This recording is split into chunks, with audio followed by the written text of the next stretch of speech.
Eh bien, il s'agirait de ne plus indexer le barème de l'impôt sur l'inflation, c'est-à-dire ne plus prendre en compte l'inflation pour calculer votre tranche d'imposition. On rappelle qu'aujourd'hui, il y a 5 tranches d'imposition. D'abord, 0% non imposable, 11%, 30%, 41% et 45% des seuils selon les revenus déclarés. Actuellement, le calcul se fait en fonction de l'inflation et du rythme de l'augmentation des salaires. Pourquoi ? Eh bien, pour préserver le pouvoir d'achat des Français. Donc aujourd'hui, si vos revenus augmentent au même rythme que l'inflation, vous restez dans votre tranche. Mais si on n'indexe plus sur l'inflation, mathématiquement, eh bien, le barème peut augmenter et vous pouvez changer de tranche et passer à la tranche supérieure. C'est clairement une façon déguisée d'augmenter les impôts. Alors, on va prendre un exemple concret.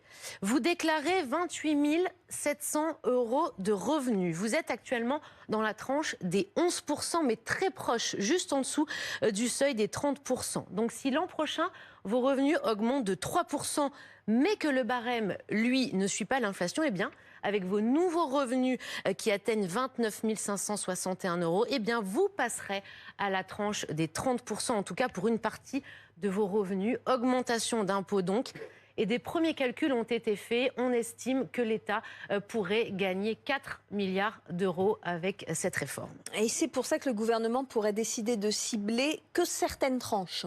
Exactement, c'est une question. Pourquoi ? Pour limiter les effets sur les tranches les plus basses, il pourrait décider de geler le barème que sur certaines tranches, les tranches supérieures, pour préserver le pouvoir d'achat des plus modestes. Mais lesquelles ? Est-ce qu'on parle uniquement de celles de 41 et 45 %? Quid de celles de 30 %?